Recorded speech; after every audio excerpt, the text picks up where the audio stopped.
Les deux matchs programmés pour les 20 et 24 mars respectivement contre les Comores et la Centrafrique sont assez cruciaux pour l'équipe malienne. Le choix de ces 26 joueurs fera-t-il la différence? C'est en effet une réponse positive que le public sportif attend d'avoir. Sur la liste figure notamment une nouvelle recrue. Il s'agit de Mustapha Sangaré, l'avant-centre de Levski Sofia en Bulgarie, qui a à son compte de statistiques surprenantes, figurant par la suite parmi les top 5 des meilleurs joueurs du championnat d'élite bulgare selon Africa Foot. Du regard de certains analystes sportifs, il pourrait être d'une aide positive pour l'équipe. Mustapha Sangaré, qui est un attaquant et qui peut être d'un atout très important. Sinon, c'est pratiquement le même groupe qu'il a, ce sélectionneur, depuis les éliminatoires de la Coupe d'Afrique Maroc 2025.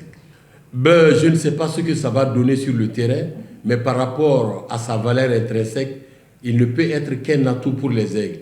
Il joue au haut niveau et puis il a marqué 5 buts, 6 passes décisives au haut niveau, c'est pas rien. Donc, naturellement, en principe, il doit pouvoir être un atout pour les Aigles.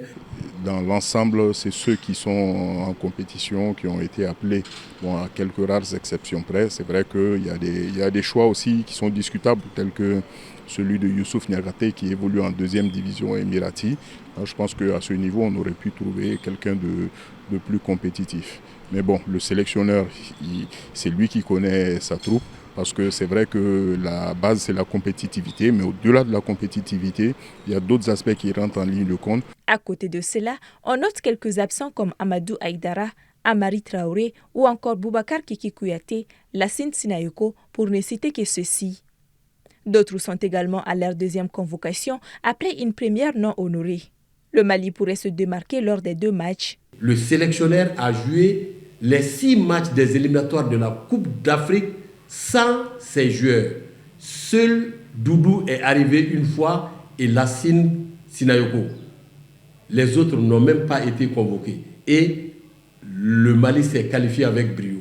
Je crois que c'est un faux débat que de parler toujours de ces absences comme si l'équipe nationale se limitait à ses noms.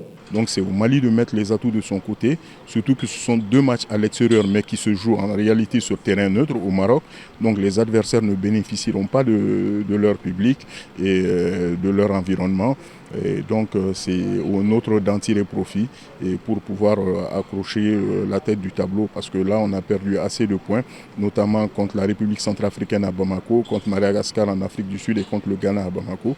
Il faut noter que des habitués figurent sur cette liste des 26 joueurs en la personne de Yves Bissouma, Kamori Doumbia, Sékou Niakate, cités en exemple. Le regroupement de l'équipe a débuté ce lundi 17 mars 2025 au Maroc. Déjà à 5 points, occupant la 4e place de son groupe I, Tom Saintfiet et ses hommes entendent empocher les 6 points courant ces 2 journées.